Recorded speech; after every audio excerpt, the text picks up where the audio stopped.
Praise the Lord. സ്നേഹമുള്ളവരെ, വിശുദ്ധ മത്തായിയുടെ സുവിശേഷം 5-ാം അധ്യായം 44-ാം തിരുവചനമാണ് നാം ഇന്ന് വിചിന്തനത്തിനായി എടുത്തിരിക്കുന്നത്. ശത്രുക്കളെ സ്നേഹിക്കുവിൻ, നിങ്ങളെ പീഡിപ്പിക്കുന്നവർക്ക് വേണ്ടി പ്രാർത്ഥിക്കുവിൻ, അങ്ങനെ നിങ്ങൾ നിങ്ങളുടെ സ്വർഗസ്ഥനായ പിതാവിൻ്റെ മക്കളായി തീരും.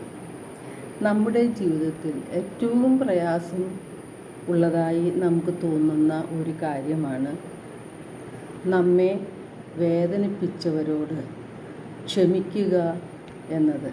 അതുപോലെ നമ്മെ പീഡിപ്പിക്കുന്നവർക്ക് വേണ്ടി പ്രാർത്ഥിക്കുക എന്നതും നമുക്ക് ബുദ്ധിമുട്ട് ഉണ്ടാക്കുന്ന കാര്യമാണ്. നാം പലപ്പോഴും നമ്മെ സ്നേഹിക്കുന്നവരെ സ്നേഹിക്കുകയും നമുക്ക് നന്മകൾ ചെയ്യുന്നവർക്ക് നന്മകൾ ചെയ്യുകയുമാണ് പതിവായി ചെയ്യാറുള്ളത്.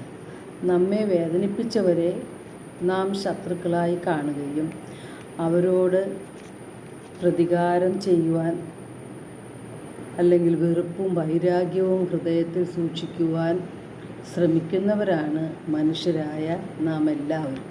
എന്നാൽ യേശുനാഥൻ നമ്മോട് ആവശ്യപ്പെടുന്നത്, നിങ്ങളുടെ ശത്രുക്കളെ സ്നേഹിക്കുവിൻ, നിങ്ങളെ പീഡിപ്പിക്കുന്നവർക്ക് വേണ്ടി പ്രാർത്ഥിക്കുവിൻ, അങ്ങനെ നിങ്ങൾ സ്വർഗസ്ഥനായ നിങ്ങളുടെ പിതാവിൻ്റെ മക്കളായി തീരും എന്നാണ്. നമുക്ക് ചെയ്യാൻ ബുദ്ധിമുട്ടുള്ള ഒരു കാര്യവും യേശുനാഥൻ നമ്മോട് ചെയ്യുവാൻ ആവശ്യപ്പെടുകയില്ല.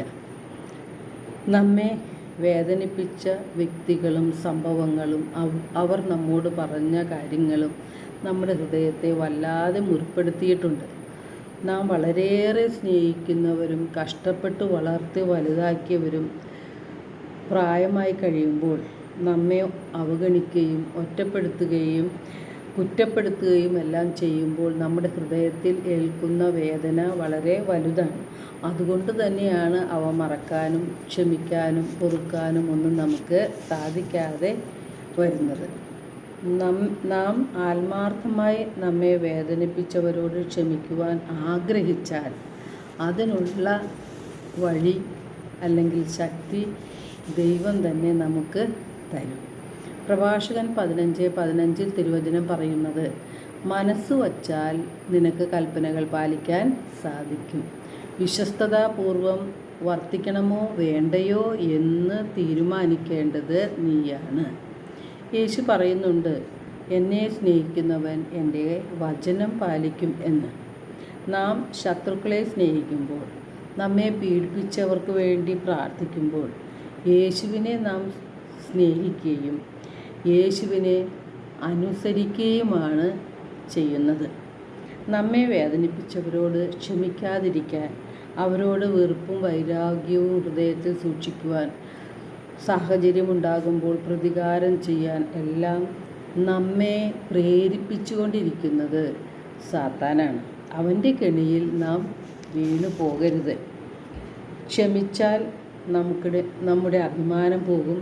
നമുക്ക് അത് മറ്റുള്ളവരുടെ മുൻപിൽ നാണക്കേടായി മാറും എന്ന ചിന്തയുമെല്ലാം തരുന്നത് സാത്താൻ തന്നെയാണ്. നാം യേശുവിൻ്റെ വചനങ്ങളാണോ സാത്താൻ്റെ പ്രേരണകളാണോ അനുസരിക്കുന്നത് എന്ന് ഗൗരവത്തിൽ ചിന്തിക്കേണ്ടതുണ്ട്.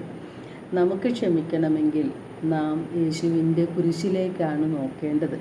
അപ്പോൾ യേശു എപ്രകാരമാണ് നമ്മോട് ക്ഷമിച്ചത് എന്ന് വ്യക്തമാകും. തന്നെ ഒറ്റിക്കൊടുത്ത യുദാസിനോടും തള്ളിപ്പറഞ്ഞ പത്രോസിനോടും കുരിശിൽ തറച്ച വ്യക്തികളോടും അതുപോലെ യേശുവിൻ്റെ തിരുവിലാവിൽ കുത്തിയവനോടും യേശു ക്ഷമിച്ചു. മാത്രമല്ല, തന്നെ വേദനിപ്പിച്ചവർക്ക് വേണ്ടി യേശു പിതാവായ ദൈവത്തോട് പ്രാർത്ഥിച്ചു. ഇവർ ചെയ്യുന്നത് എന്തെന്ന് അറിയായ്കയാൽ ഇവരോട് ക്ഷമിക്കണമേ എന്നാണ് പിതാവിനോട് യേശുനാഥൻ പ്രാർത്ഥിച്ചത്. ഇന്നും പാപം ചെയ്ത യേശുവിനെ വേദനിപ്പിക്കുന്ന നമ്മോട് യേശു ക്ഷമിക്കുകയും പിതാവിനോട് പ്രാർത്ഥിക്കുകയും ചെയ്യുന്നുണ്ട്. നമ്മോടൊപ്പമാകാൻ അപ്പമായി മാറി തിരുവോസ്തിയിൽ വാഴുന്ന യേശുനാഥൻ നമ്മോട് ആവശ്യപ്പെടുന്നതും ശത്രുക്കളെ സ്നേഹിക്കുവാനും നമ്മെ പീഡിപ്പിക്കുന്നവർക്ക് വേണ്ടി പ്രാർത്ഥിക്കുവാനുമാണ്.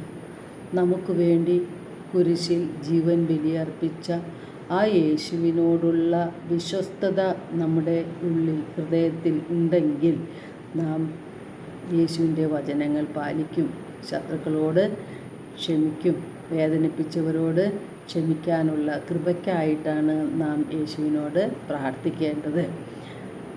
അപ്പോൾ നാം ദൈവപിതാവിൻ്റെ മക്കളായി മാറും. യേശുവിൻ്റെ കുരിശിലേക്ക് നോക്കി ക്ഷമിക്കുവാനുള്ള ശക്തിക്കായിട്ട് നമുക്ക് നിരന്തരം പ്രാർത്ഥിക്കാം. എല്ലാവർക്കും ഒരു നല്ല ദിനം ആശംസിക്കുന്നു. ദൈവം നമ്മെ ഓരോരുത്തരെയും സമൃദ്ധമായി അനുഗ്രഹിക്കട്ടെ.